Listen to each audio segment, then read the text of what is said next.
Assalomu alaykum. Hammangizni yana bugungi uchrashuvimizda ko'rib turganimdan xursandman. Meni ismim Akramjon Qodirov. Hozir bu videoni ham kameraga yozyapman, ham ekranda ana shu vebinarimizga o'tish jarayoni bo'lyapti. Kamera tomonidan yozilgan video zapisini qo'yadigan bo'lsak, tomoshabinlarimizdan iltimos qilib bildirib qo'yamanki, nega ekranda gapiryapti, nega ekranga qarayapti degan fikrga bormang. Sababi ekranda webinar o'tyapmiz.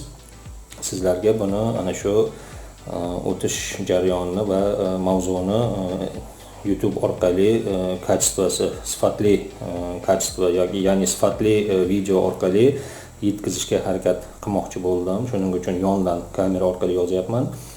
Ekran zapislarini esa biz pullik ana shu o'quv dasturlarimizga kiritamiz. Sababi qo'shimcha materiallar beriladi. Sizlar uchun YouTube'da kanalimizda buni ko'rsatishimiz uchun bepul tarzda beramiz va kim agar mana shu mavzular va kelgusida qolgan treninglarimizda ishtirok etish niyati bo'ladigan bo'lsa, xohishi bo'ladigan bo'lsa, marhamat qilib murojaat etasiz. Biz sizlarni albatta ana shu treninglarimizga va barcha o'quv kurslarimizga olib kiramiz, tanishtiramiz va o'ylaymanki sizlarga bu faqatgina foyda bo'ladi. Ya'ni unutmang, har qanday investitsiyaning eng zo'r investitsiyasi bu o'zi uchun qilingan investitsiya deyiladi va shu o'zingizni rivojlanishingiz va o'zingizni o'sishingiz uchun berilgan investitsiyangiz esa albatta sizga bir necha barobar daromadli, foydali bo'lib qaytishi aniq. Buning uchun esa biz o'zimizdagi barcha bilimlar va ko'nikmalarni beramiz, o'quv jarayonlarini olib boramiz va sizlarga qanday savollaringiz bo'ladigan bo'lsa, shu savollaringizga javoblarni ham yetkazamiz. Endi ruxsat etasiz, vebinarni boshlaymiz. Webinar ishtirokchilari bilan salomlashib qo'ydim, sizlar bilan ham salomlashib bo'ldik. Mana haqimdagi ma'lumotlarni barchasini internetdan olishingiz mumkin. Ijtimoiy tarmoqlarda, Instagramlarda, ana shu Facebooklarda, VKontakteda borman. Va nimalar bilan shug'ullanyapman, qanday faoliyat olib boryapman, hozirgi vaziyatda qanday faoliyatda yuribman, qanday loyihalar bilan va ana shu kelgusidagi eng yirik loyihamiz bor. Ana shu loyihamiz bilan birgalikda biz o'zimizga kerakli jamoani shakllantiryapmiz va shu jamoa bilan birgalikda va yirik loyihaga yetish uchun biz bir nechta loyihalarni amalga oshirish yo'llarini va strategiyalarini qo'llaganmiz. Kimda kim qiziqsa, marhamat murojaat eting. Ana shu yirik loyihada siz ham balki qandaydir imkoniyatingiz bilan va qandaydir bilimlaringiz, ko'nikmalaringiz bilan ishtirok etishingiz mumkin bo'ladi. Agar bilim ko'nikmalaringiz bo'lmasa, buni o'qitib boramiz, o'rgatamiz va ana shu jamoatda siz ham bo'lishingiz mumkin bo'ladi. Endi bugungi mavzuyimizning nomi nimadan iborat? Ya'ni bu mavzuga to'xtalishimizning sababi bu insonlarni ana shu hayotidagi uchraydigan pul bilan bo'lgan munosabatlari haqida gapiramiz va ana shu munosabatlarni qanday olib borilishini ham birgalikda biz bugun ko'rib chiqishimiz kerak bo'ladi. Mavzuning nomi quvvat va ta'sir dedik.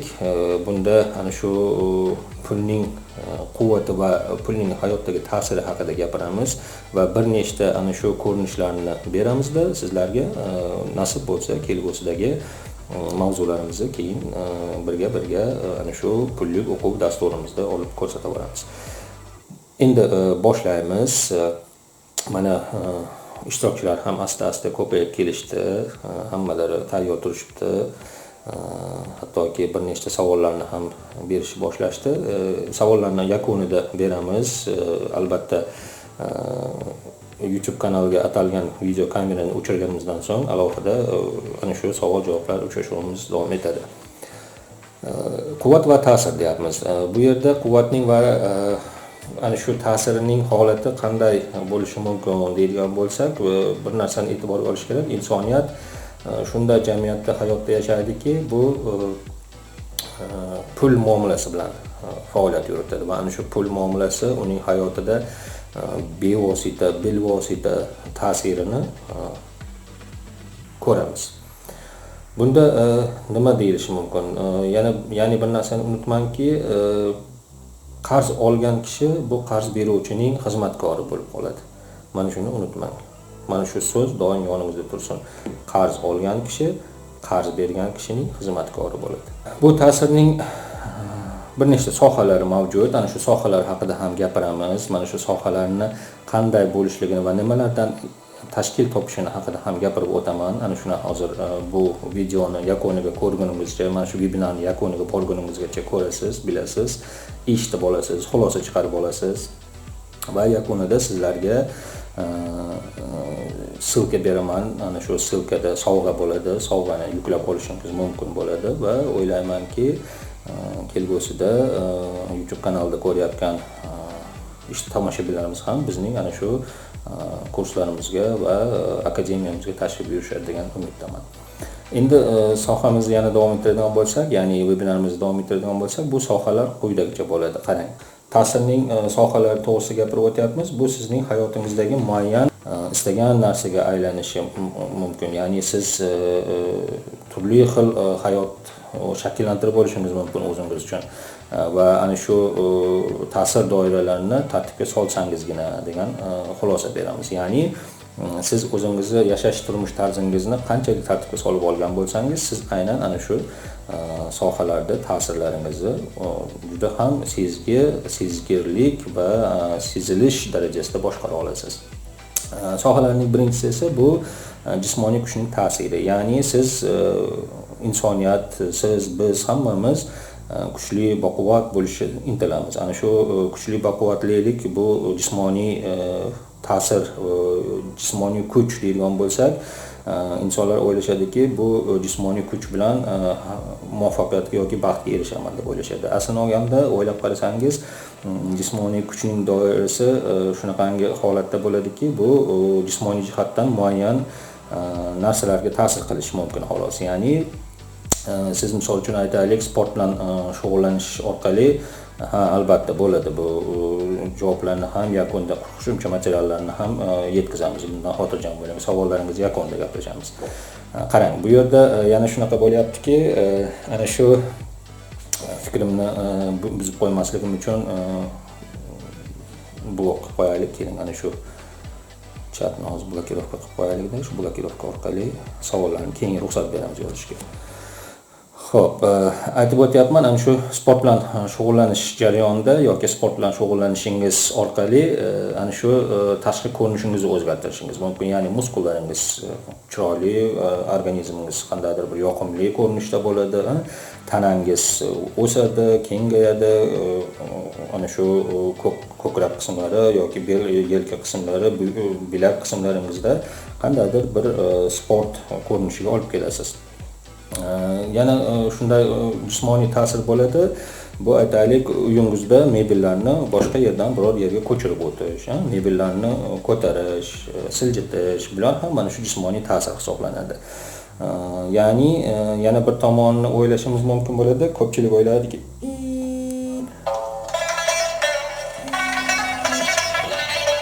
bir daqiqa. Va mana shu yerda jismoniy kuch haqida gapiryapgandik. Jismoniy kuchning ta'siri ostida, lekin bir narsani e'tiborga beringki, siz ana shu jismoniy kuchingiz ta'sirini chegaralangan holatini his qilishingiz kerak. Ya'ni nima uchun? Bu jismoniy kuchim bor, men barcha narsani bajara olaman va barcha narsaga ta'sir o'tkaza olaman deyishingiz bu xato bo'ladi. Ya'ni tasavvur qiling, siz jismoniy kuchingizga egalik qilib va jismoniy kuchingizni ishlatgan holatda biror kishiga bir ziyon yetkazish yoki biror kishining biror narsasini olib qo'yish, aytaylik, avtomobilni minib ketib borish, avtomobilni olib qo'yish yo'lda, mana shularga siz nima deydi, ta'sir eta olmaysiz. Bu chegaralangan, bu noqonuniy hisoblanadi. Qonunda bu qonunni buzilish hisoblanadi bu. Va siz ana shu kuchli ekaningiz uchun siz mana shu ta'siringizni boshqalarga o'tkaza olmaysiz. Mana shu siz cheklanganingiz, chegaralanganingiz bo'ladi. Ikkinchi holati esa nimaga? Avvalgi davrlarda, oldingi davrlarda ana shu jismoniy kuch balki katta rol o'ynagandir. Balki jismoniy kuch orqali har bir faoliyat, har bir ish amalga oshirilgandir. Balki ana shu первобытная община deyiladi rus tilida, tarixiy davrlarda birinchi odamlar balki ana shu jismoniy kuch orqali o'sishgandir, rivojlanishgandir. Lekin hozirgi davr esa o'zingiz bilasiz 21-asr davri. Shuning uchun bu davrda jismoniy kuch nima bo'lyapti? Chegaralangan va cheklangan holatga keltirilyapti. Biz ongimiz bilan hayotimizda ana shu cheklanyapmiz. Endi ta'sirning ikkinchi sohasini aytadigan bo'lsak, bu pul ta'siri doirasi. Ya'ni siz kuch bilan biror bir narsani aytaylik olishingiz mumkin emas dedik. Ana shu lekin agar sizda pulingiz bo'ladigan bo'lsa, siz moddiy dunyodagi narsalarni mashina, uy, maishiy texnika, mebel va boshqalarni sotib olishingiz mumkin bo'ladi. Mana shu pulning ta'siri hisoblanadi. Siz jismoniy kuchlisiz, pulingiz bor, kerakli buyumlarni, jihozlarni sotib olish imkoniyatiga egasiz. Pulni pul orqali ko'p sotib olishingiz mumkin. Pul yordamida vaziyatga ta'sir ham qilishingiz mumkin. Hayotda bor bu narsalar, hozir ko'ryapmiz buni. Lekin pulning ta'sir doirasi ham jismoniy kuchning ta'siri doirasidan biroz kengroq holatda cheklangan bo'ladi. Ya'ni tasavvur qiling, men ekranda webinar xodimlari uchun bu narsani ham ko'rsatyapman va ana shu YouTube kanalida ham ko'radiganlarga bu narsani ko'rsatib qo'yaman, ekranda berib qo'yaman. Ana shu tasavvur qilingki, mana hozir ekranda ko'rib turibsiz, doira va ana shu boshidagi doiraning ichida jismoniy kuch turibdi va jismoniy kuchning ham ana shu doira ichida chegaralanganligini bildiryapmiz. Va u doiradan yuqorisida ikkinchi doirada esa endi nima bo'lyapti? Endi pulning ta'siri bo'lyapti-da va pulning qanchalik jismoniy kuchga nisbatan ta'siri kengligi ko'rinishini mana ekranda ham ko'rib turishibdi. YouTube kanalidagilarga ham bu narsani ekranda berib qo'yamiz, ko'rib chiqib olasiz. Va endi o'ylaymanki hammangiz mana hozir ko'rib qo'ydingiz. Jismoniy kuch qanchalik doirada ta'sirga ega, pul ta'siri qanchalik doirada ega. Endi 3-sohaga o'tadigan bo'lsak, qarang. Ba'zi muammolarni siz pul yordamida hal qilasiz, hal qilishingiz mumkin va ba'zi allaqachon ularning yordami bilan hal qilib bo'lgandirsiz yoki hal qila olmagandirsiz.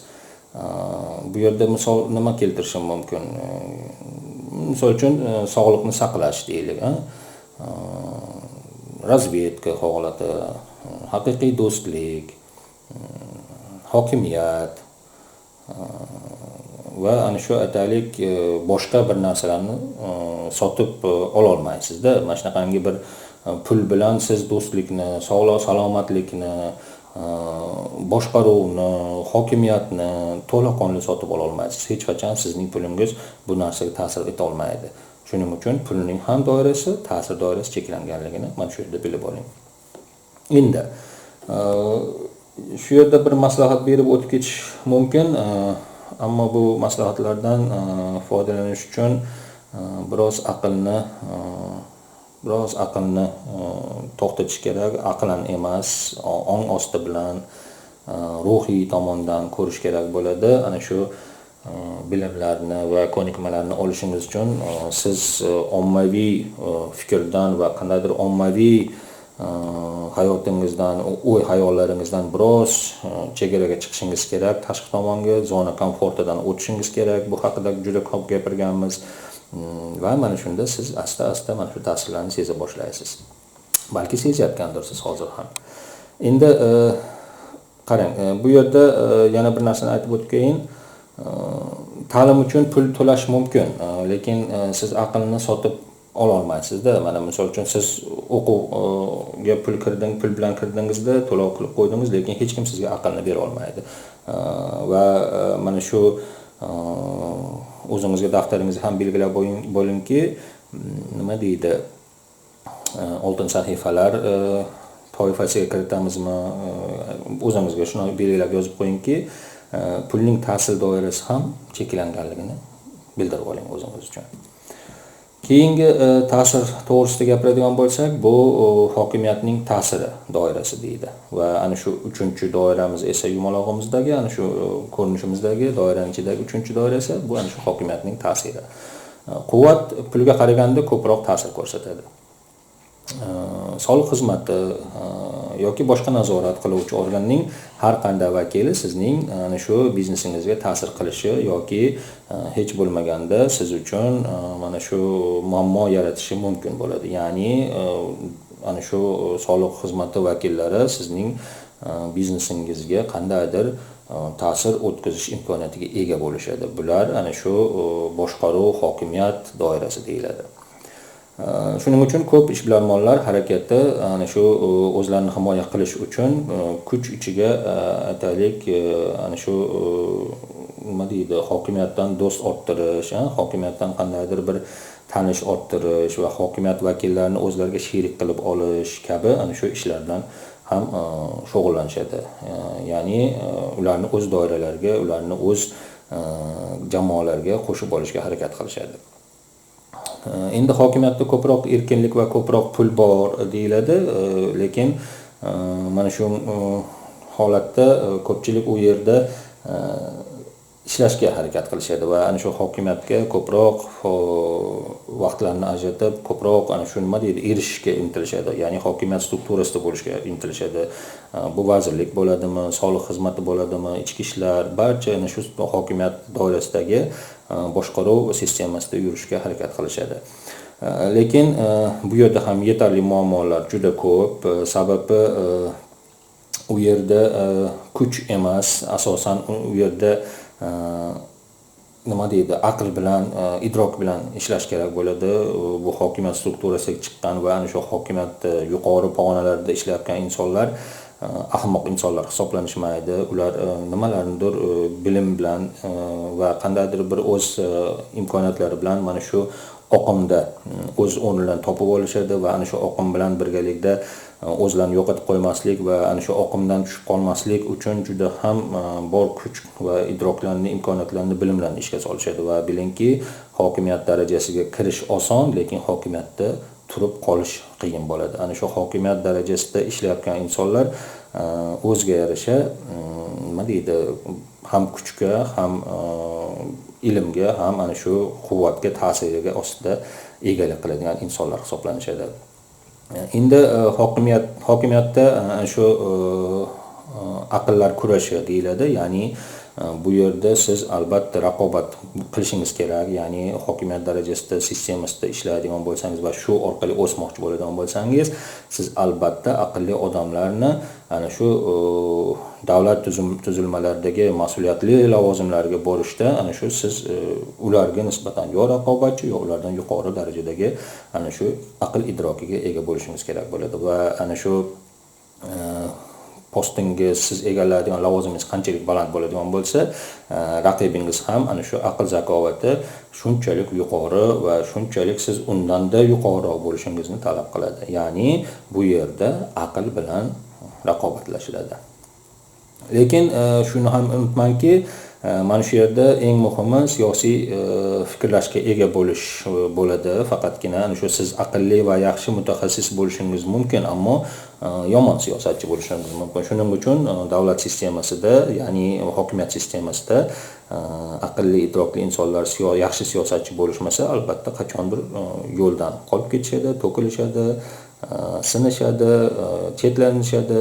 Mana shu holatlarga olib keladi. Va hattoki shu narsani unutmangki, hatto prezidentlar ham o'z harakatlarida nima deydi, cheklangan bo'lishadi, chegaralangan bo'lishadi. Ya'ni o'zlarining qarorlarini, qandaydir farmoyishlarni ham qandaydir qonunlarga bag'ishlanib, qonunlarga asoslanib, qandaydir bir yana boshqa tashqi ta'sirlar hisoboti bilan birgalikda ana shu qandaydir farmoyishlarni, hujjatlarni yaratishlari kerak bo'ladi. Ya'ni prezidentlar ham o'z xohishlari bilan hech qanday bir zarar yetkazishi mumkin bo'lgan, xalqqa ziyon yetkazishi mumkin bo'lgan yoki foyda keltiradigan holatlarni ham o'zlaricha o'z boshimchalik bilan qilisha olmaydi. Bular ham cheklangan bo'lishadi. Shuning uchun ana shu buyruq berishda ham prezident ham ana shu qandaydir qonuniyatlarga rioya etish kerak bo'ladi. Ya'ni misol uchun keltiraylik. Aytaylik, yomg'ir to'xtatish deylik, yomg'irni to'xtatish yoki yomg'irni yog'dirish, ob-havoni qandaydir bir o'zgartirish, suv oqimlarini boshqa yerlarga yo'naltirib yuborish, bu prezidentning qo'lidan kelmaydigan narsalar. Bu bilim ta'siri doirasi ana shu hokimiyatning ta'siri doirasidan kattaroqligini endi anglang. Ya'ni hokimiyat doirasi to'g'risida gapirdik, endi esa bilim doirasini tasavvur qiling, hokimiyatdan kengroq ekanligini bu yerda aytib o'tib ketyapman. Endi bilim ta'siri doirasini aytadigan bo'lsam, mana shu yerda bu juda ham katta ta'sirga ega, ya'ni bilimlarning ta'siri ko'proq kuch ta'siriga ega bo'ladi. Ya'ni shuning uchun barcha sohalarni yoki barcha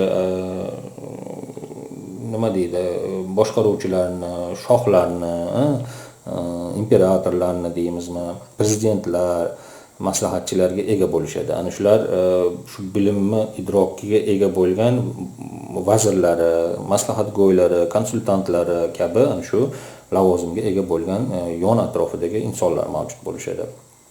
Ular aqlli maslahat berishlar kerak bo'ladi. Va o'z sohasidagi har qanday professional kuch va ta'sirga ega bo'lgan ular bilan hisoblashishadi, ularni tinglashadi, chunki bilim katta kuchga ega. Hatto davlat o'z ta'sirini yo'qotgan sohalarda ham mana shu bilim hayot darajasini o'stirishga olib kela oladi. Ya'ni hokimiyatdan ko'ra kengroq bir ta'sir doirasiga ega bo'ladi bilim. Agar sizda bilimingiz tasavvur qiling, bilim bo'lsa-yu, siz ishlayotgan sohada kuchga ega bo'lsangiz, bilim sizga va sizning faoliyatingizga nima deydi, xush yoqishi mumkin, rohat baxsh bo'lishi mumkin. Sizda eyforiyani keltirib chiqaradi. Mana shu bilim va ana shu kuchga ega bo'lganingiz sizni boshqalardan ko'ra kengroq doirada, kengroq ta'sir ostida, ya'ni kengroq ta'sir o'rnida turganligingizni bildirishi mumkin bo'ladi. Bu yerda bilim sizni ana shu o'z sohangizda professional bo'lishligingiz, eng yuqori mahorat darajasiga chiqishingiz, keyin katta ta'sirga ega bo'lishingiz, shu yerda bilim sizga kuch, pul va boshqaruv taqdim etadi. Mana shu xislatlar sizda shakllana boshlaydi. Endi bir narsani hozir bir daqiqa. Hozir mana shu savollarni bir o'qib qo'ying, menga bildirib qo'yishyapti, shuni o'qib qo'ying deb.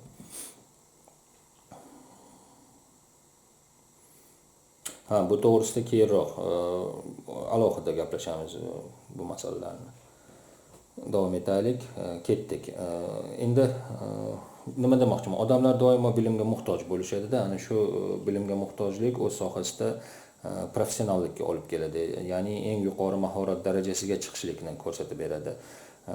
Ana shu keyingi holatda katta ta'sirga ega bo'lsangiz, siz ana shu aytib o'tdim, pul, kuch va ta'sirlarga ega bo'lasiz. Bilim kuchi ham cheklangan bu yerda. Shuni ham aytib o'tib ketayin. Misol uchun nima desam bo'ladi? Aytaylik, kartoshka ekishingiz. Mana bizda juda ham xalq orasida bug'doy ekish, kartoshka ekish ommalashgan. Barchamiz yerlarimizda ana shu kartoshkalarni ekamiz. Bu yerda suv bilan sug'arish, unga g'amxo'rlik qilish mumkin, lekin siz yaxshi hosilni kafolatlay olmaysiz bu yerda. Nima uchun? Siz uni o'stira olmaysiz-da. Ya'ni fermer o'z bilim va ko'nikmasi bilan foydalanadi, ko'nikmasidan foydalanadi. Yaxshi urug'larni sotib oladi, to'g'ri vaqtni oladi ana shu ekin ekish uchun. Unumdor tuproqni topadi, shu bilan birgalikda g'amxo'rlik qilishi va sug'orishi mumkin, ammo nima deydi, buning bilimning ta'siri doirasini shu bilan to'xtatadi. Ya'ni undan da yuqoriga o'ta olmaydi. Ya'ni bir misol keltiraman. Bir do'stimiz bir voqea aytib bergandilar. Ya'ni mana shu yerda savol chiqdiki, siz qanchalik aytaylik ta'sir o'tkazish kuchiga yoki imkoniyatiga egasiz degan savol berildi. Shunda ikkinchi suhbatdosh aytdilarki, qaysi ma'noda? Ya'ni u kishiga savol berildi, Aytaylik, ekin ekish, daraxt ekildi. Mana anor daraxti deylik, mevasi.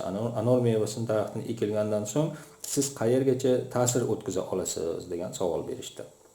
Mana shu yerda ikkinchi suhbatdoshimiz aytdilarki, yerni kovlab olish, yerni tanlash, daraxtni sotib olib kelish yoki daraxtni qayerdandir ko'chirish va ana shu daraxtni o'tkazish, sug'orish holatigacha ta'sir o'tkaza olishligini aytdilar.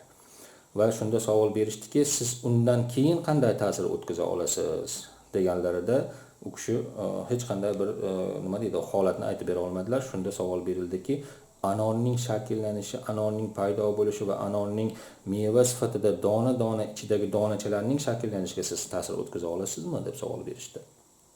Shunda ikkinchi suhbatdosh aytdilarki, yo'q dedilar. Vaholanki ko'ringki, siz qanchalik ta'siringiz doirasi cheklanganligini mana shu yerda ko'rib olishingiz mumkin bo'ladi. Va ana shu g'amxo'rlik qilishingiz bilan doirangizni chegarasi to'xtadi, ta'siringiz chegarasi to'xtadi deyapman. Va shu yerda bilingki, misol uchun sovuq bo'lib qolsa yoki aksincha isib ketilgan bo'lsa, ana shu issiqlik holatida ob-havoning tabiiy hodisalar ustidan sizning hech qanday bir boshqaruvingiz, hech qanday bir ta'siringiz yo'qligini tushunib yeting. Ya'ni u yog'ini Alloh taolo ob-havo ana shu ekilgan ekinning hosil berish jarayoni faqatgina tabiatga bog'liq bo'ladi. Sizdan hech qanday ta'sir bu yerda o'ta olmaydi. Siz yana bir narsani aytib o'taman. Mana shu kitoblarda ham yozilgan bir olim kishi, bir juda ham taniqli inson o'z bizneslarida ana shu yer ekinlarini, mahsulotlarini olishda juda ham katta shartnomalarga imzo qo'yishganda va katta yerlarda juda ham katta miqdordagi hosil olish uchun ekin ekishgan. Ana shu ekinni hosil darajasi juda ham zo'r bo'lib kelayotgan bo'lgan. Xursandchilik doirasida bular dunyoning barcha davlatlaridan shartnomalar tuzishdi va hisob kitob qilishsa bir necha 3 milliard dollargacha bo'lgan ana shu daromad olishlik haqida hisob kitob qilishdi. Va holanki bu inson chet ellarga borib imzo qo'yish jarayonida, shartnomalar qilish jarayonida nima bo'ldi? Ana shu yurtida juda ham qattiq isish holati bo'ldi. Tabiat tomonidan ta'sir o'tkazildi issiqlik va ana shu yerlarni qarayotgan yordamchilarning o'qimishsizligi, bilimsizligi, shu yerda o'zini noto'g'ri bu yerga nisbatan fikrlashini va holanki u inson juda ham kuchli agronom bo'lgan. Boshqa davlatlarda bu hosilni olgan, zo'r holatda olgan. Lekin bu davlatga kelgandan so'ng bu yerning ta'sirida bu isish jarayoni buning uchun birinchi marta bo'layotganligi uchun va bu havoning qizib ketish jarayonida qanday ta'sirlarni qilish kerakligini bilmagani uchun nima qilyapti? Isish hisobiga, qizish hisobiga bu hosilni yana sug'oryapti, suv beryapti. Vaholanki parlanish va ana shu o'zini tabiat ta'siri ostida bu hosil qurg'oqchilikkacha olib kelyapti. Yer kuyyapti-da, yer kuyish hisobiga ana shu hosilning ham ildizlari o'z-o'zidan ta'sir bo'lyapti va hosil nima bo'lyapti? Bu yerda yo'qolyapti. Ana endi sizga holat. Barchasini zo'r qildik, barchasini bajardik. Biz endi u yog'ini boshqaramiz, biz endi u yog'ini savdo qilamiz. Bir necha trillion 3 milliard dollar doirasida daromad ko'ramiz deb niyat qilishyapti, lekin vaholanki ta'sirlari bundan-da u yog'iga o'ta olmayapti. Ob-havo, tabiat xohlagan ishini qilyapti. Mana shuni aytib o'tmoqchiman. Shuning uchun bu yerda ham bilim doirasining chegaralanganlik holati va imkoniyatlarini ham sezib oling. Yana bir misol keltiraman. Siz misol uchun biznes egasisiz, biznes olib borasiz. Uning barcha noziklarini yaxshi bilasiz. Noziklar deganda nima deysiz? Sir asrorlari, munosabatlar, aloqalar, shartnomalar tuzish, barcha shu biznesga tegishli bo'lgan faoliyatlarni juda ham zo'r olib boryapsiz. Siz mutaxassis bu holatda. Boy tajribaga ega bo'lgansiz va vaholanki nima uchun bu biznes yurmayapti, rivojlanmayapti degan savol bilan ham berilishingiz mumkin. Ana shu holatda kutilmagan omil, ya'ni bu yuqori inflyatsiya va uning oqibatlari haqidagi ana shu biznesga tegishli bo'lgan mana shu omillar ta'sir ko'rsatishni boshlaydi. Ya'ni sizning bilimingiz bu yerda o'z-o'zidan ishlamaydi-da. Bu bilim endi kerak emas bo'lib qolyapti. Va shunda sizga ana shu bilimlaringiz yordam bera olmaydi. Mana shu holat sizning bilim darajangiz cheklanganligi mana shu yerda ko'rinadi. Va ana shu holatda endi chegaralarning mavjudligi, ya'ni nima deydi, chegarasizlik jarayoni ham mavjudligini aytib o'tamanda, ana shu chegarasizlik ta'siri doirasi haqida gapiramiz. Bu doira mavjudligini bilib qo'ying deymiz va ana shu chegarasi bo'lmagan doira shakllanganligini va ana shu shakllanib kelayotganligini, bu doiraga endi yetib borish kerakligini bildiryapmiz va bu doiraning holati esa ibodatning ta'siri. Buni oldin ham bilgansiz, eshitgansiz. Alloh bilan muloqotda bo'ling deyilgan barcha muqaddas kitoblar, Qur'oni Karim, ana shu boshqa muqaddas kitoblar, payg'ambarlar, bular hammasi mana shularning nima deydi, ibodatning ta'siri. Alloh taologa namoz o'qishlar, Qur'oni Karimni o'qishlar, muqaddas kitoblarni tan olish, payg'ambarlarga ishonish, bular barchasi ana shu ibodatning ta'siri doirasi hisoblanadi. Shu yerda bir narsani tushuningki, bu ibodat cheksiz doira hisoblanadi. Buning umuman chegarasi yo'qligini inobatga oling. Va shu yerda juda ham ko'plab dinlarni o'rganib chiqish va hamma yerda hamma kitoblarda ibodat, sabr, toqat yordamiga murojaat qiling degan ana shu iborani bilish mumkin. Ya'ni har qanday muqaddas kitobda sabr, toqat, ibodat siz barcha o'ylagan niyatlaringizga erishish omili deyiladi. Shuning uchun mana shu so'zlarni ham nima deydi, Qur'onda yozilgan, buni mandanda yaxshi biladiganlar juda ko'p, bu narsalarni tafsir ham qilib berishadi va ana shu fikrlar muqaddas kitoblarda mavjudligini aytyapman. Ana shu fikrlar bilan yondashish kerakligini, mana shu fikrlar bilan hayot yashash kerakligini va jamiyatni mana shu fikrlar bilan rivojlantirish kerakligi haqida ham asta mana biz ham bilib boryapmiz, yana boshqa insonlar bilib borishyapti. O'ylaymanki, sizlarning orangizda ham mana shunaqangi fikrlaydigan insonlar juda ko'p va o'ylaymanki, kelgusida biz ko'rishamiz, tanishamiz.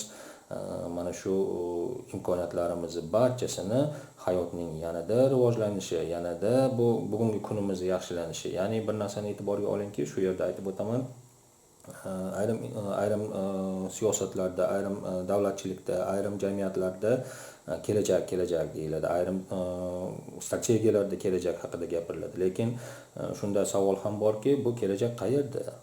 Qanaqa u kelajak? Ko'rinishi qanaqa? Uni ushlab bo'ladimi, hidlab bo'ladimi, yeb bo'ladimi, tishlab bo'ladimi? Qanaqa bo'ladi u kelajak? Hammasi bu mafhumiy narsalar, shuni to'g'ri tushuning. Kelajagingizni qanday bo'lishi bugungi kuningizga bog'liqligini unutmang.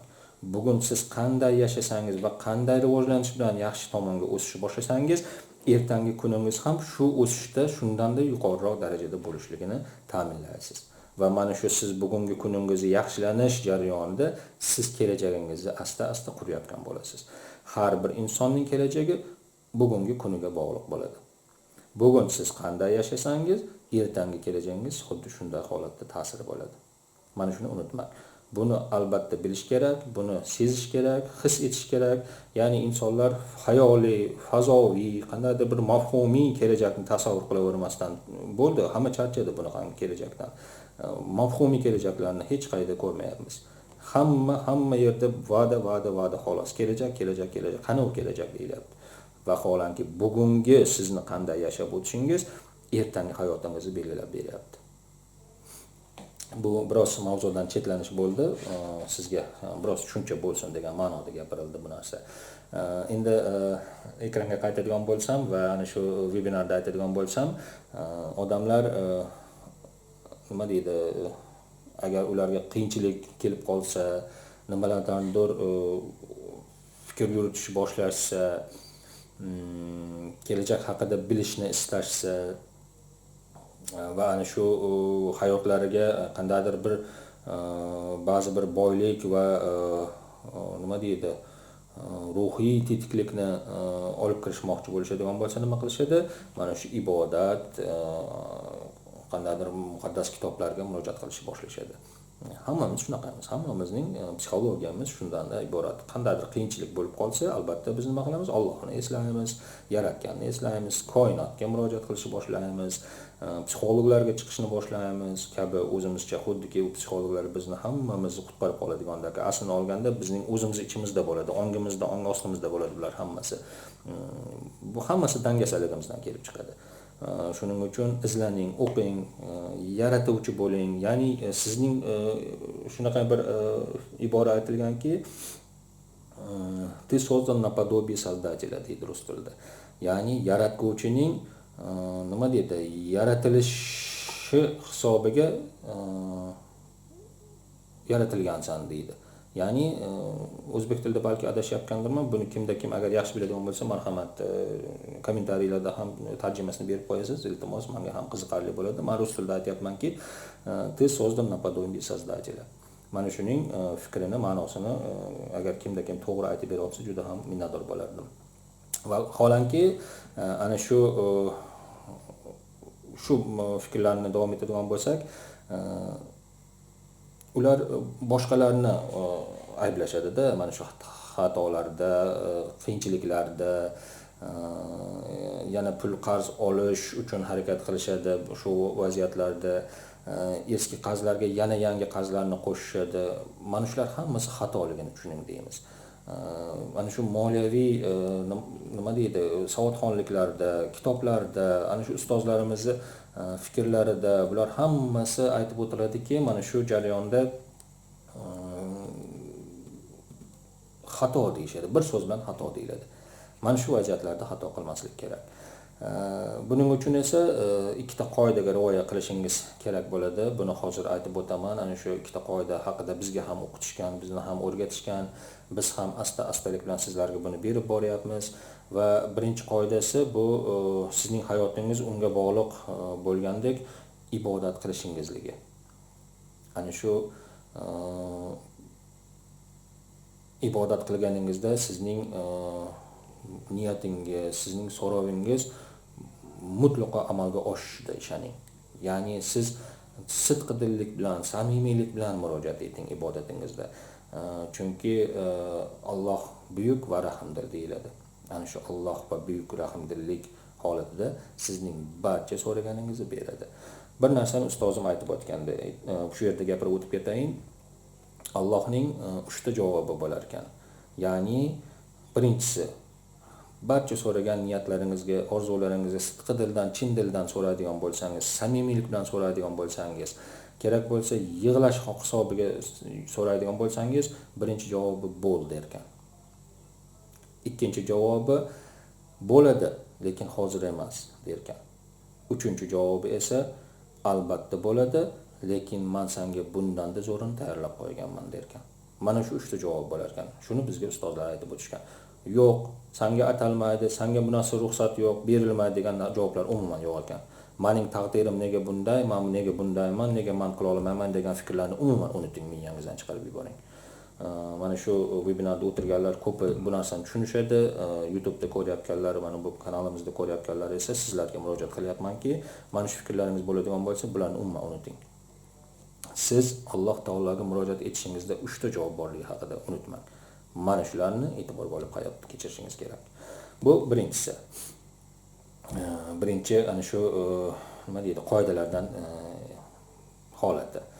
Endi inson aqlli o'z fikrlarida cheklangan dedik. Shuning uchun u ibodatning kuchini tushunmasligi holatini to'g'risida ham aytib o'tishimiz mumkin bo'ladi. Siz uchun qiyin bo'ladigan bo'lsa, ana shu holatda nima qiling deyman. Men doim avvalgi videolarimda ham aytganmanki, to'xtang biroz, tinchlaning deyman.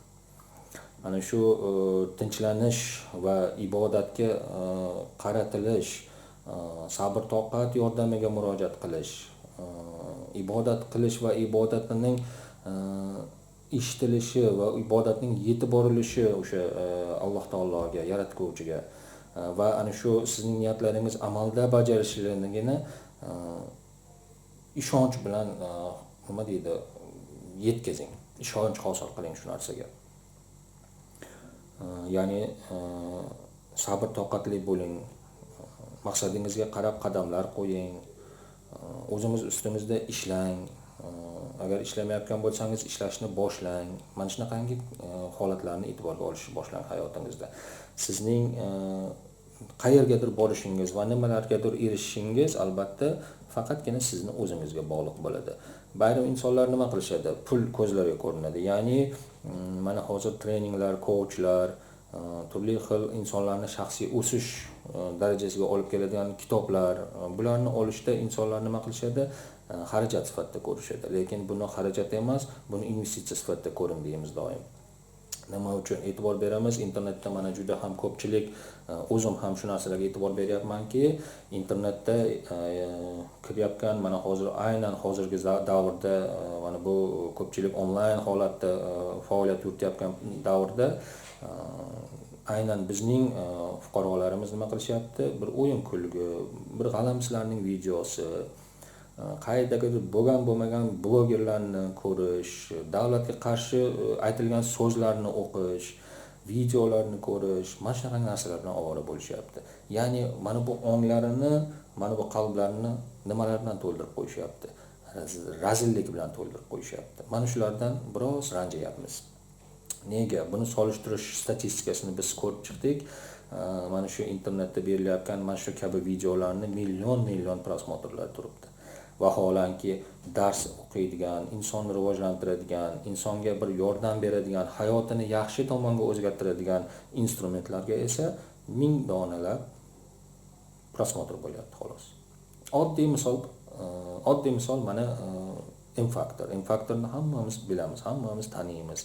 M-Factor jamoasini hammamiz hurmat qilamiz. Qanchalik bu insonlarni yetuk, bilimli insonlarligini bilamiz. Lekin oqibatda nima bo'lyapti? M-Factorning ishtirokchilari, eshituvchilari va ana shu M-Factorning bilimlarini oluvchilar sanoqlilar bo'lib chiqishyapti. Men o'zim bir necha marotaba ana shu M-Factor darslariga, seminarlarda ishtirok etdim, darsida emas. Ya'ni turli xil ulamolarni, ilmli kishilarni, ustozlarni taklif qilishgan uchrashuvlarda men ham onlayn ishtirok etdim. Shu yerda ko'rdimki, 140 ta, 205 ta,